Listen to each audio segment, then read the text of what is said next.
Good day to all employer in Hong Kong. My name is Raven Karen Gali from Lipit Tumeeng, San Fabian, Pangasinan. I am a 24 years old, high school senior graduate. I am a single mom. I have a living partner. We have a one daughter, 4 years old. This is my first time applying for abroad, but I have 3 experience. Caregiver, sis lady, helper in my country in Philippines. I also cleaning in the house, cooking some Filipino foods. I don't know how to cook Chinese foods. I am willing to learn. I also clean, washing clothes, and ironing. Ma'am and sir, I am hardworking, trustworking person.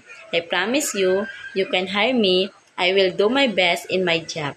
My living partner is willing to take care of my daughter. This is my dream to work in Hong Kong, to give my daughter a good life for her future. Ma'am and sir, thank you and a good day.